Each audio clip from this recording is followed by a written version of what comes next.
Allez, coucou à tout le monde et bienvenue à l'Instant Thérapie. Malgré la voix un tout petit peu rocaille, je me suis dit, il faut absolument que je vous livre la troisième et la dernière partie du langage de l'humilité, toujours dans votre Instant Thérapie, parce que c'est votre Instant Thérapie.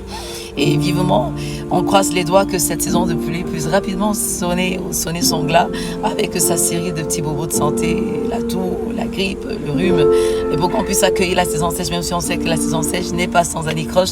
Parlant des petits bobos pour la santé, mais c'est la vie et on adore ça. Allez, bienvenue à toutes et à tous à l'Instant Thérapie. Le langage de l'humilité. Saviez-vous que l'humilité a un langage, oui, qui s'adresse directement au bon Dieu parce qu'on lui reconnaît toute la légitimité. On lui reconnaît, je dirais même que lui seul a la qualité de disposer de qui nous sommes parce que nous sommes l'ouvrage de ses mains, nous sommes son chef-d'œuvre, nous sommes sa création, nous sommes sa créature. La raison pour laquelle c'est très sage. C'est très hyper sage, avant-gardiste, prévoyant justement de garder un minimum d'humilité, d'être humble, de savoir redescendre de son piédestal pour se souvenir que rien n'est acquis.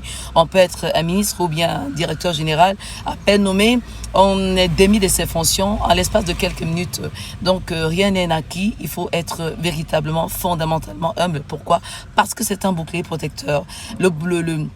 L'humilité, c'est un bouclier protecteur. L'humilité, c'est comme, je l'ai dit précédemment, c'est le pare-brise, comme le pare-brise d'un véhicule qui permet d'amortir les chocs. C'est comme l'écran protecteur du téléphone. Ça nous permet justement de garder en tête que nous sommes des humains.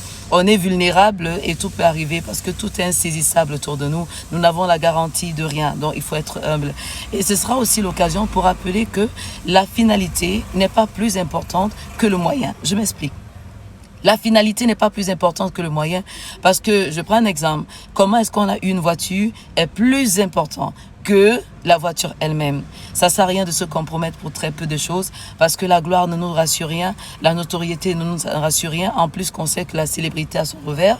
Et donc, on aura en tout cas d'autres éditions pour revenir dessus. Mais aujourd'hui, ce que je voudrais que nous tous qu'on retienne, c'est que, étant donné qu'on est vulnérable et on est venu sans rien, même si on est venu quand même avec l'enveloppe corporelle, on repartira sans rien. Donc, il faut savoir profiter de l'instant présent, être heureux, profiter de la vie sans toutefois être orgueilleux parce que ça ne sert à rien, c'est une perte de temps, c'est un endormissement pour peu qu'on s'endorme dans l'orgueil, quand on se réveille il est très tard. Alors c'était donc l'essentiel d'Instant Thérapie. Merci de votre attention, merci de votre fidélité. On va se dire à très bientôt pour un autre numéro.